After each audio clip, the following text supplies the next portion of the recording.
महाभारत युद्ध की समाप्ति। दुर्योधन की प्राय सारी सेना युद्ध में मारी गई थी। अंततोगत्वा उसका भीमसेन के साथ युद्ध हुआ। उसने पांडव पक्ष के पैदल आदि बहुत से सैनिकों का वध करके भीमसेन पर धावा किया।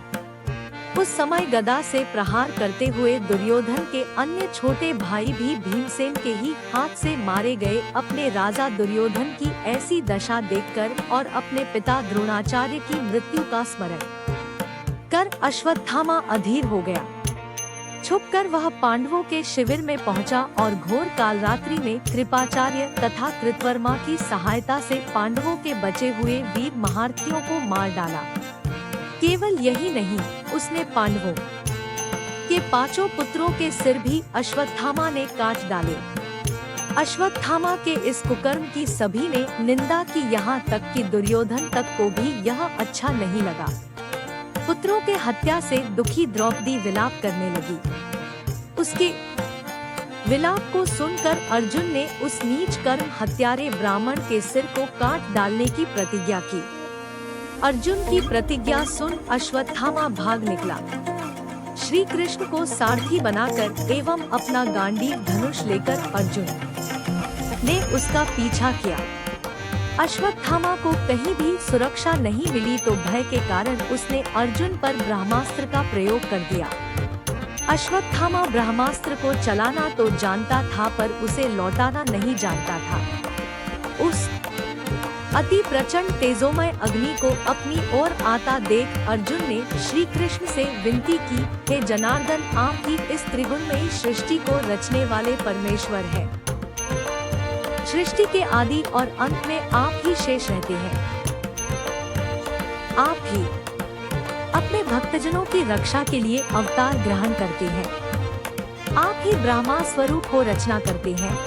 आप ही विष्णु स्वरूप हो पालन करते हैं और आप ही रुद्र स्वरूप हो संहार करते हैं। आप ही बताइए कि यह प्रचंड अग्नि मेरी ओर कहां से आ रही है और इससे मेरी रक्षा कैसे होगी?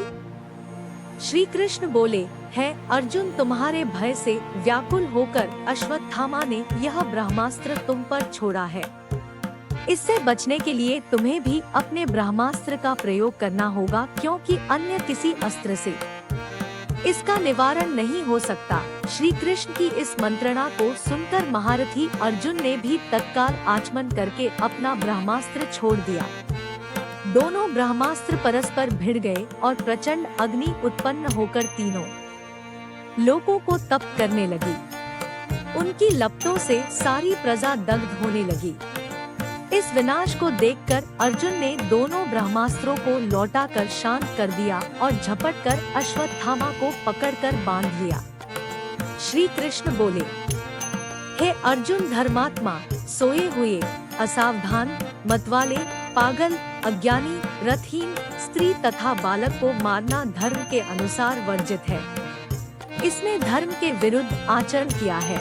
सोए हुए निरपराध बालकों की हत्या की है। जीवित रहेगा तो पुनः पाप करेगा। अब तत्काल इसका वध करके और इसका कटा हुआ सिर द्रौपदी के सामने रखकर अपनी प्रतिज्ञा पूरी करो। श्री कृष्ण के इन शब्दों को सुनने के बाद भी धीरवान अर्जुन को गुरुपुत्र पड़ गया ही आई और उन्होंने अश्वत्थामा को जीवित ही शिविर में ले जाकर द्रौपदी के सामने उपस्थित किया। पशु की तरह बंधे हुए गुरुपुत्र को देखकर ममता में द्रौपदी का कोमल हृदय पिघल गया। उसने गुरुपुत्र को नमस्कार किया और उसे बंधन मुक्त करने के लिए अर्जुन से कहा, इनके वध करने से मेरे मृत पुत्र लौट कर तो नहीं आ सकते, अतः आप इन्हें मुक्त कर दीजिए।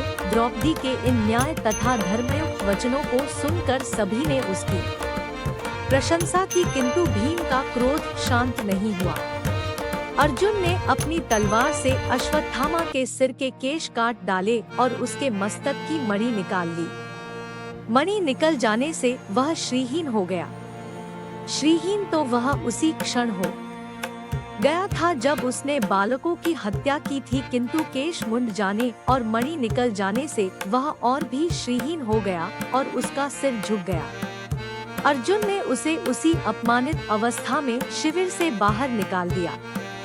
अश्वत्थामा को अपमानित कर शिविर से निकाल देने के पश्चात सारे पांडव अपने स्वजनों को जलदान करने के निमित्त धृतराष्ट्र तथा श्री कृष्णचंद्र को आगे करके अपने वंश की संपूर्ण स्त्रियों के साथ गंगा तट पर गए। उसी समय एक अपूर्व घटना हुई।